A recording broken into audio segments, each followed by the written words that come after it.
She was looking outside the door, trying to see what was going on. She saw the shooters come down the hall. They reloaded their firearms right there in front of our classroom. Door had a window in it, and so they could look right in. I remember just jumping away. It was that was probably one of the most scariest points of the whole ordeal, just because they were right there. I heard from him, but I don't know him. Is he still conscious? He is, but Dave Sanders. His name is Dave Sanders, okay. I found out the next morning that Dave had died.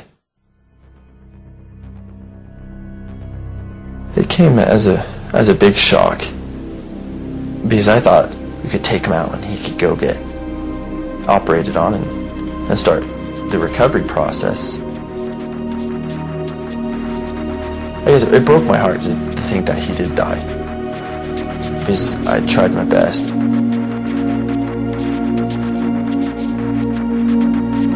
Eric and Dylan's movements through the school now seem directionless. Eric's secret journals and video recordings leave the clear impression of a disturbed mind, filled with grandiose and destructive schemes. Dylan, however, is a mystery. Would Dylan be a part of it? I couldn't imagine it. But could he be caught up in it in some way? Yes. And I think Eric was dominant over Dylan. I do believe that I had that conversation with Dylan's mother after the shootings, that Dylan was always trying to be there for Eric and actually take care of them, because Eric didn't have as many friends. Dylan had friends. People liked Dylan.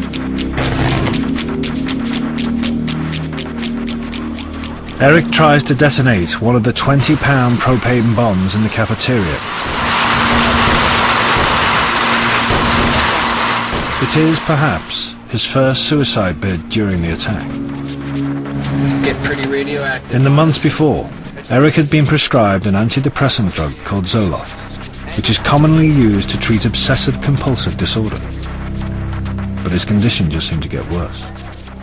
And he was on Zoloft for 6 weeks, and he reported that he was both having homicidal and suicidal ideation. That's where you constantly think about hurting yourself or hurting someone else. And he did realize it was coming from the medication.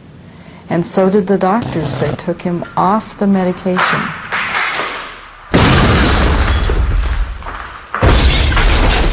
But all he got in exchange was a different brand name. He got Luvox.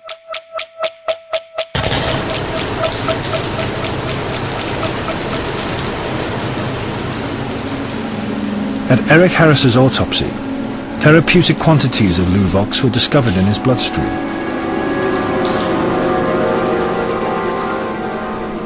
Dylan Klebold's autopsy report found no traces of drugs.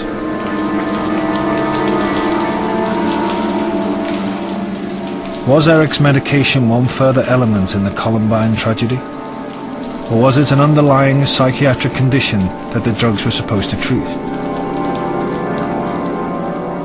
One thing is certain.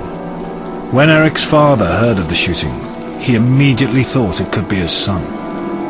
County 911. My son is Eric Harris, and I'm afraid that he might be involved in the shooting at Columbine High School. It involves how? He's a member of what they're calling the French Code Mafia. Okay. Have you spoke with your son today, Mr. Harris? No, I haven't.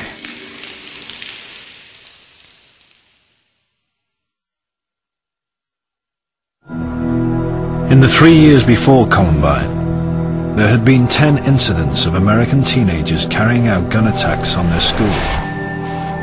In none of these did more than 5 people die. But Eric and Dylan set out to kill hundreds.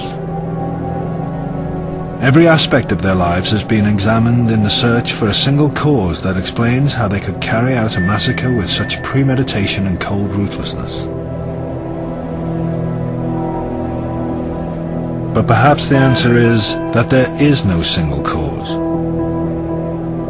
that Eric and Dylan were created by a kind of perfect storm of circumstances that gave them the means and the opportunity to carry out an outrageous act of teenage terrorism. And this was compounded by omissions and oversights by police, parents, doctors, and the school. The perfect storm theory for no one stopping them works exquisitely. There were a million times someone could have stepped in. There were hundreds and hundreds of times the police themselves legally could have stopped them, could have searched, could have stopped them, could have gone and talked to the parents. There were times the parents could have stepped in and said, "Hey, I'm searching your room. Oh, look, 25 pipe bombs. Gee, something's wrong with you." There were a million times it could have been stopped. As midday approaches, Eric and Dylan make their final journey back towards the library. A 6-man police SWAT team is about to enter the school, but from an entrance at the far end of the building. The police will sweep through the school, room by room, and will reach the library, last of all, almost 3.5 hours later. Since Columbine, the local police have reviewed their tactics on what they call imminent threats. Officers responding to shooting incidents are now trained to intervene early.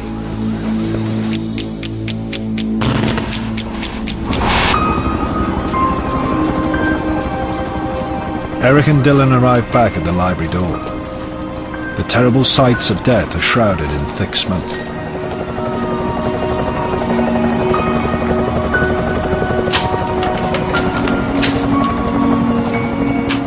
They will make one last, near-suicidal gesture before ending their lives just a few meters from many of their victims.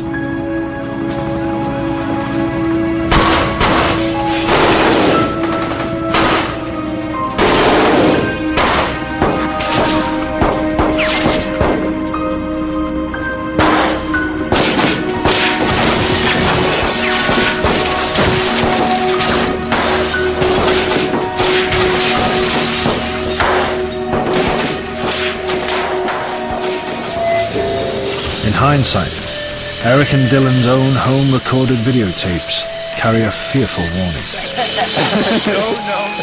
But few could have imagined that they would turn fantasy into tragedy.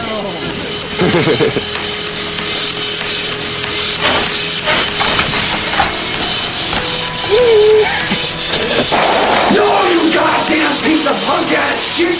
Do not mess with that friggin' kid! If you do, I'll rip off your goddamn head and shove it so far up your friggin' ass, you'll be coughing up dandruff for 4 frickin' months!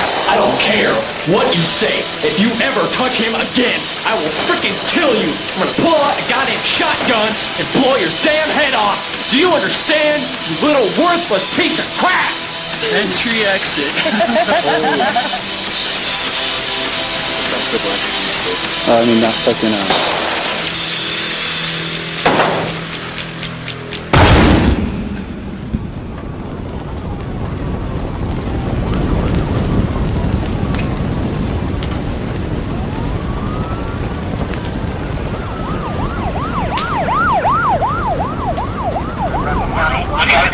I spoke to Brooke Brown, who's a student. Okay. He's given me good suspect information. I think this is the guy. I know exactly what their names are, and I've heard them talk about it once before. I know them. I thought they were my friends. Okay. One of them is named Dylan Claybone. We got him. We don't have an exact number yet. Just from what I heard before, 6 to 8 outside. We don't know who's injured inside yet. How is Mr. Sanders doing? How's Mr. Sanders doing now?